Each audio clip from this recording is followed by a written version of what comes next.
Dexter first premiered way back in 2013 on Showtime and garnered quite the following, as it wasn't like your typical homicide crime shows. Instead, the main character was kind of a vigilante, solving murders by day and taking out the culprits at night.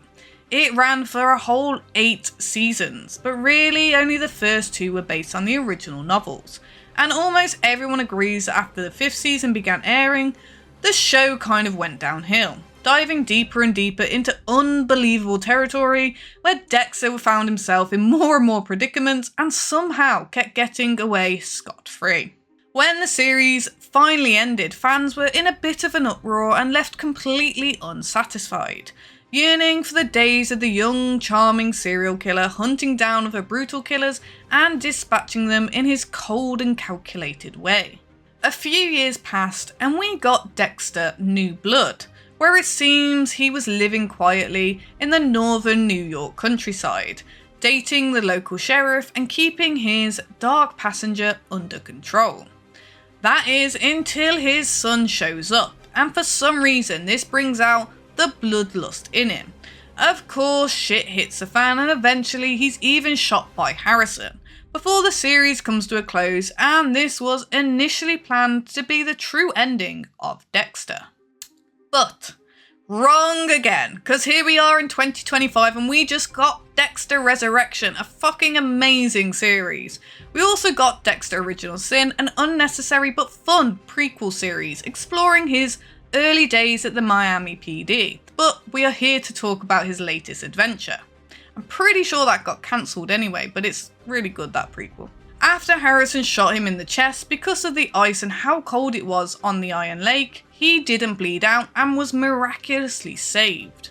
Thinking he needs to untraumatize his son, he heads to New York City, followed by a returning Angel Batista, who has put some clues together and believes Dexter to be the real Bay Harbor Butcher. Okay, spoilers are coming. From here on out, there are spoilers, so skip to the timestamp on screen if you haven't seen the series for yourself yet. Okay, I'll give you 3, 2, 1, here we go. Meanwhile, in New York City, Harrison has been working as a bellhop in some fancy hotel, vibing with his cleaner girl and her son, when one day a real asshole guest tries to assault another guest, and Harrison just loses it, beating him over the head with a ceramic toilet lid. He saves the girl and then dumps the body the way his father taught him, and for the moment is able to convince the police he has nothing to do with it. Dexter, on the other hand, becomes friends with an Uber driver named Blessing, and finds out about an active serial killer who's calling himself the Dark Passenger. Well, that is Dexter's brand. How dare this guy use it for himself? So of course, Dexter hunts him down and kills him, but in the process discovers a strange invitation to some get-together on a scheduled resort for people like him. This sets off the second major plot of this series, where billionaire Leon Prater uses his vast fortune and influence to find other active serial killers and bring them to his home in order to have a chat with them and get some trophies as presents. Sure, why not? I wouldn't put it past someone like Jeff Bezos to do something like this, which is ironic given that this streams on Amazon Prime. Anyway, this is like inviting a fox into the chicken coop, as it's basically a buffet for good old Dex. Now, this setup makes sense kind of, as Dexter doesn't have any access to the police station or crime scenes or so anymore.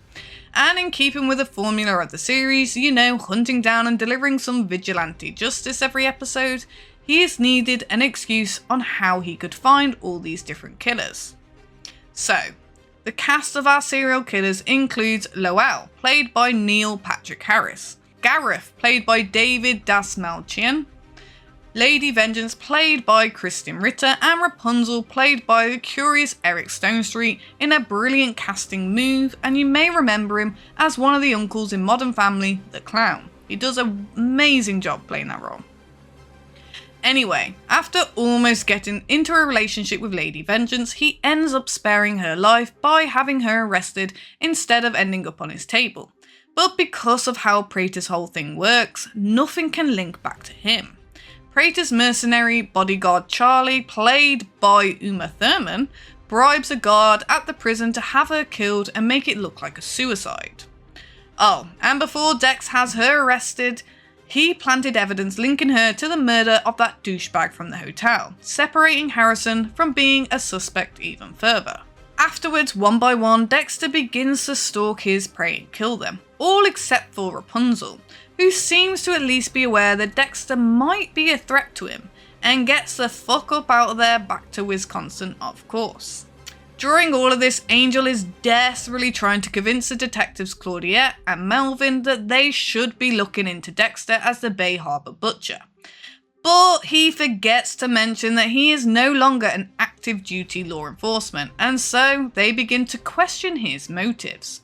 Dexter's scapegoat, a disgruntled ex-colleague who has it out for him. Where have we heard this before?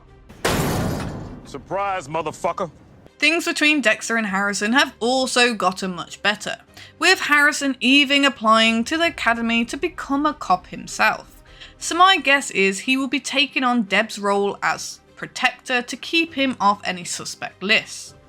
All the pieces are slowly coming together, it seems. That is, until Prater figures out that Dexter isn't the person he's been pretending to be. Dun dun dun! Using Charlie, Prater puts the pressure on good old Dex by having her investigate and intimidate Harrison, which leaves no room in Dexter's mind but to get rid of that threat. Now again, he doesn't kill the innocent, well, except for the one police officer back in Iron Lake. But in this case, Prater did admit to him that he was responsible for a death, and harbouring a bunch of serial killers doesn't exactly mean he's innocent, right? I guess that could be a stretch, but regardless, Dexter sets up a meeting with Prater with an intent to take him out. Plot twist. In the meantime, Batista paid Prater a visit after finding out a connection between him and Dexter. And well, when Dexter arrives, guess who's strapped to his table? As much of a nuance that Batista has been to Dexter, he can't kill him as he just does not fit the code, and thus tries setting him free. But no luck, as Prater guns him down and seals Dexter in his secret vault. Oh no. How will he escape? What's going to happen to Harrison in the meantime? One thing that bothered me though is when Dexter freed Batista, instead of teaming up to try and get out of there, he just goes full rage mode on Dexter and tries to choke him out. This is very against his character's personality, and granted, he is angry with Dexter, but it's not like he just found out that Dexter is the Bay Harbor Butcher. He's known the whole season, especially after that car ride, and Batista isn't a dummy either. He would have known he is in a highly dangerous situation, since it was Prater who strapped him to the table, not Dexter. So I think he would have saved his outburst till after they got out of there. Granted, I know he was gonna have to die. There was no way he could have let Dexter walk free, even if Dexter had told him the full truth about everything that happened with Dokes and Laguetta, using explicit details and whatnot, but it just felt a bit anticlimactic. Then again, that's how it can be at sometimes. There isn't a hero's death, just shot in the back by some coward with a gun. Well, Charlie isn't happy about the whole situation either, because Prater just killed a cop while he's moments away from holding a police fundraising gala. But Prater counters that the rule of 3 minutes without air, 3 days without water, or 3 weeks without food. Dexter is gonna die in that vault one way or another. A crazy thought did cross my mind though. He does have the ability to make a fire in there.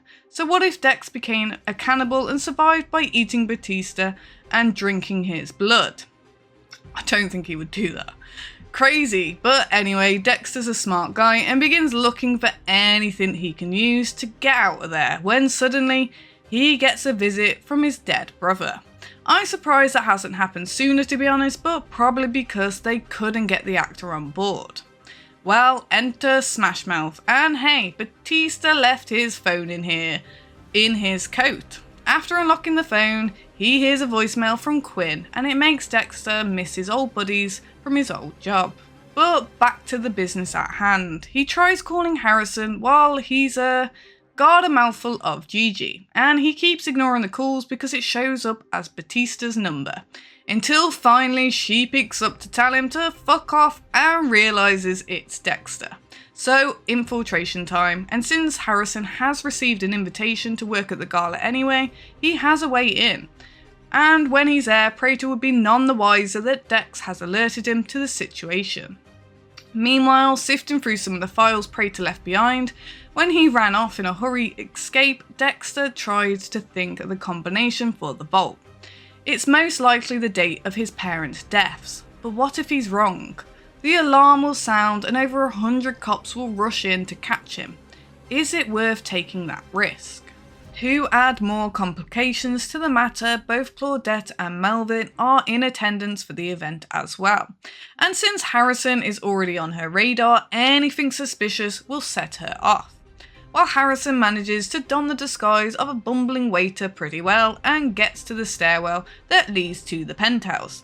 But as soon as he tries to pick the lock, surprise, Charlie is waiting on the other side of the door with a loaded .45. She tells him to get inside and sit him down. And then Dexter takes over the conversation as he is currently on video call with Harrison, revealing to her that Prater has been keeping dirt on Charlie of all these nasty deeds she's done for him. So he tries to make a deal with her. Let Harrison go, let him out of the vault, and he will destroy all the evidence and disappear. She counters by saying since he let her mom live, she'll let Harrison live, but Dexter stays locked inside, and she's gonna kill Prater. Oh boy. With 2% of battery left on his mobile, they've got one shot to get the vault door open, and he wastes time talking about his regrets instead. And then Dexter sees the letter Prater sent to the guy who killed his parents, and there's a different 8-digit number there, the prison identification number. Which one is the right code? Dexter tells him to start all over and this time to punch in the prisoner's ID. And the phone dies. Fuck. Of course though, as Harrison takes that gamble, in assuming he punched the whole thing in and hits OK, the doors open.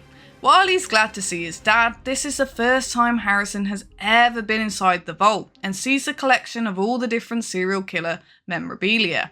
It is quite shocking.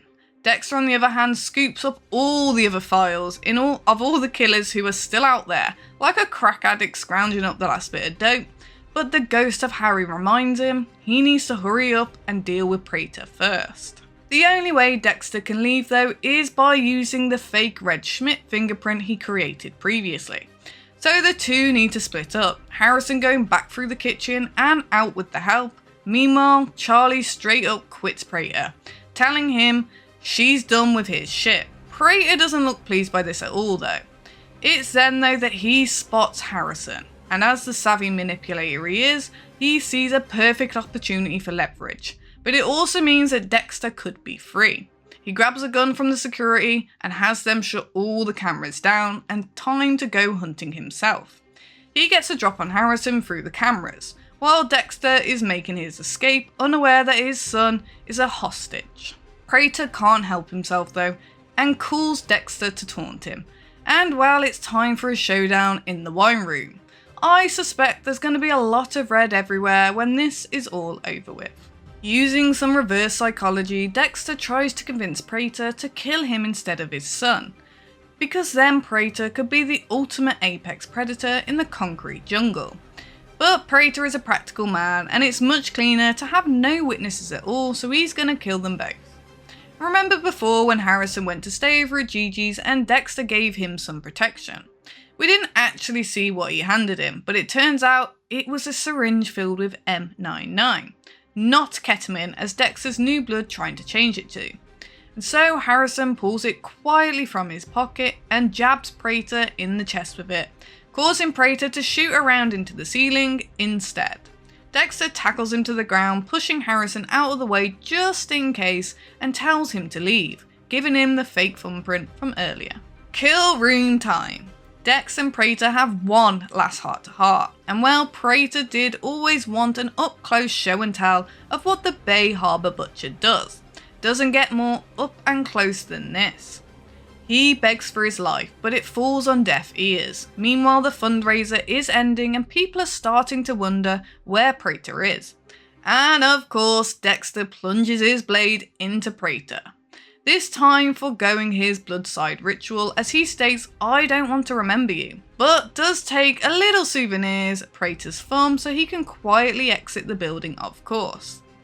He then seals the vault room, making sure to remove any fingerprints of his, and heads out. Claudette, on the other hand, was sick of waiting for Praetor and wants to leave, but then Staying Alive starts playing and she just can't help but boogie and starts to dance on the dance floor with Melvin.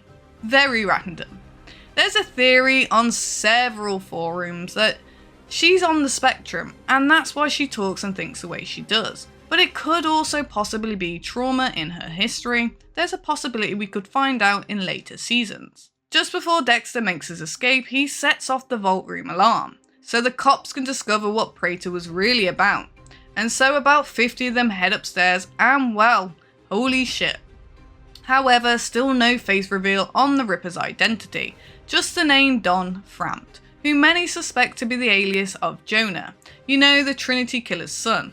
I don't know, I think that would be a very random callback. I would rather it be someone new that maybe we've seen in the show, but had no reason to suspect. I'm sure it'll be next season's big bad. Charlie packs up her mom and gets the fuck out of New York, and Dexter disposes of Praetor's body using his own private yacht, the Getaway. And Harrison lives happily ever after with Gigi, maybe. We'll find out in season 2.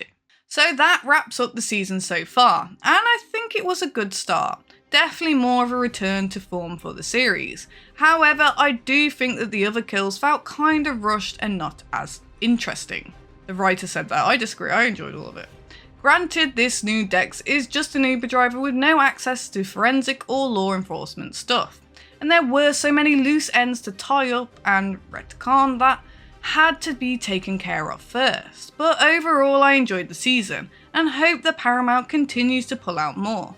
And not do what they did with Dexter's Original Sin, where they announce a season 2 and then cancel it just before it goes into production. A bit of a dick move. I give the series an 8 out of 10. There are a few moments where the show could have gone harder, especially since it's no longer on TV and have all the space for doing the blood and guts. Because if you remember the original series, they loved showing body parts in various stages all the time. So it would have been kind of neat to see the other serial killers' victims and whatnot. But other than that, I'm just glad to see Michael C. Hall back in business. I want to thank you all for checking out our breakdown and review. What did you think of the series? Are you a big fan of the franchise? Let us know in the comments below. If you enjoyed the video, please give us a like, share and subscribe to the channel, and don't forget to stab that bell icon to stay up to date with all our latest releases. I have been your host Sarah, and thank you for being here with me today. I hope you have a beautiful day. Take care and goodbye.